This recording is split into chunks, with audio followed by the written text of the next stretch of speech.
Hey guys, Tonic here. Today, I'm going to be doing a quick review of the new Fallout 76 Skyline Valley update. This update added a whole new region to the map, a new storyline, a new scoreboard, public event, enemies, rewards, all sorts of stuff.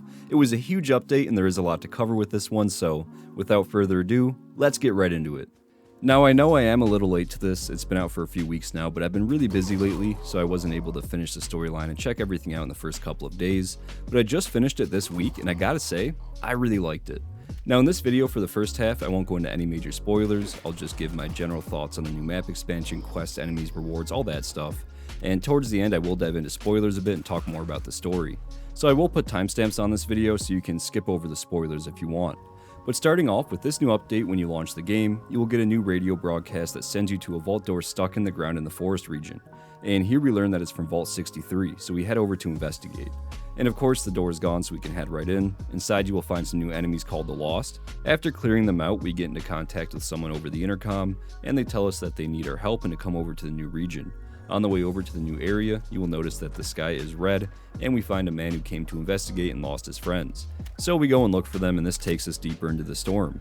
Along the way, you will also see another new enemy called Thrashers. These are giant mutated turkeys, and I think they're pretty cool. You will also fight more Lost, and eventually get to the mansion at the center of the storm, where you fight some more Lost and make your way into the vault. Here we meet a ton of new characters, we quickly get wrapped up into helping them out, trying to figure out what's up with the storm and exploring the area. That's all I'm going to talk about for now in terms of the main quest. Again, I don't want to spoil everything if you haven't played it yet, and that's all pretty much just the intro to it. After that, it kind of takes off with a few different quests. But I really liked how they introduced the new region and the enemies. There's a lot of mystery to it at first, and it makes you want to explore and figure stuff out. I'd say all of the quests are pretty good and really fun. There weren't many times where I was bored with the questline or confused, and there were a few moments where I was genuinely surprised with what happened. So overall, in terms of the questing and storyline, it's solid. I liked it a lot more than the Atlantic City questline. Now as far as the new region itself goes, it's not huge by any means, but it is packed with new things to discover. There are a lot of new locations with some lore and notes to find and all of that kind of stuff. You can even place down a camp here, which is awesome. It's pretty rare to get new camp locations in Fallout 76. Most of the time we actually have camp locations removed with updates because they add story content to a location or put a new faction there or something. So I just think it's awesome that we have some new places to build. Also, I am extremely impressed with how this new region was just added to the map. After expeditions, I thought that was just how we had to get new places to explore, having to go through loading screens to get there or something. But now with this, you can just walk here from Vault 76. There's no loading screens, and I think that's pretty sweet. It gets me excited for the future because there is some more room to expand on the map. Like over here across the river, there's a huge area that we can't explore right now, so I'd love to see that opened up in the future. Maybe we can fix the bridge at Point Pleasant or something later on. Moving on though, this update did also come with a new public event and a new boss fight. The public event is kind of strange. I played it on the PTS and it was very hectic there with a ton of enemies attacking at once, and at times it was kind of overwhelming, but now it feels like it was scaled back a lot, to the point where I hardly see any enemies when the event pops now. So I'm not sure what's up with that. It's still good, but I would like some more action with it. And as far as the new boss fight goes, it's awesome. I haven't done it a lot, just a few times, but it is really fun. You have to fight these huge robots and walls separate you and your teammates, and it's just really cool, especially when you compare it to the Scorched Beast Queen or Earl Williams. It just feels more chaotic and it's really fun. This update also came with a whole new season full of new rewards, and of course you will also get some new rewards from the boss fight event and quests. I honestly wasn't sold on this season when I found out about the theme. They dropped a trailer with some rewards a few days before it came out, and I thought it looked kind of boring.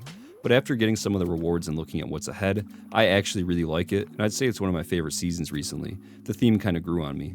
And the rewards from the quests and the event are pretty good.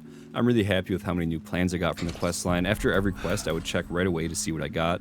The weapons are surprisingly decent as well. Usually weapon quest rewards are not very good, but most of what I've gotten so far is usable, I'd say, in the endgame.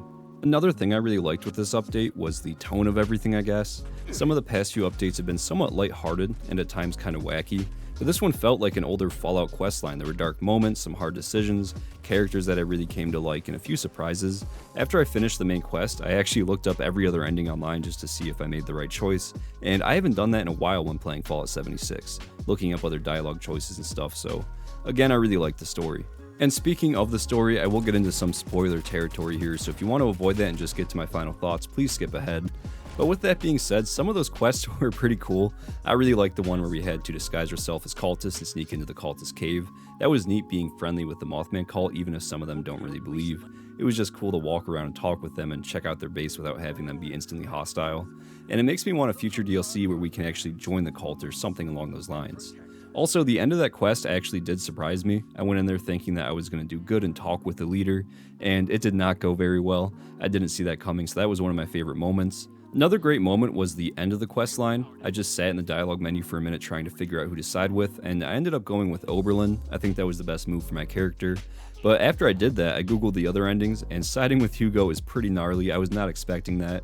When I saw that footage, I was definitely glad that I didn't make that choice, but overall I thought the ending was pretty sweet. In the end, I really liked this update. The story was great, it added some neat lore, the new locations are cool.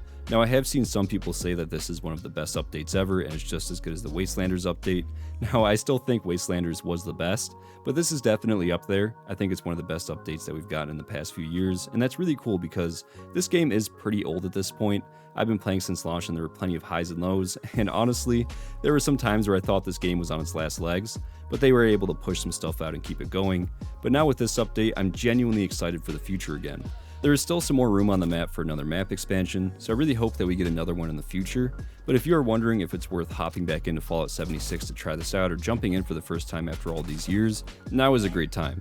The game is in a great place right now, there are tons of new players, tons of new things to explore, and the future is looking bright. But that is pretty much going to be it for this video, so I'd love to hear your thoughts on this update. Did you like it? Have you finished it yet? Please let me know down in the comments below. And I would like to say thank you so much for stopping by and watching, I really appreciate it. And as always, I'd like to give a massive thank you to all of the channel members: Kevin W, Joe Pervincente, Leo the Collector Plays, Ed Vale Shikari, Fallout McFly, Evilman 1979, Radcon, Bad with Salt, Ubi Ubi, Ice Cream Manny, Jays the Aussie, I Am Mr. Me Not You, Dr. Calamari, Argent Deer, Shaky Ends Workshop, Loopy, Adam Steinson, Robert Kennard, CRM114, Theodore, Slappy Sauce, Victrix, Anna S, Golty, Lanthar, Captain Awesome, Heather Henderson, Patrick Ruda, 23 Icefire, Basil Double Frank, Christy Mellon Schwitz. Thank you guys so much. I love you guys, and have a great day.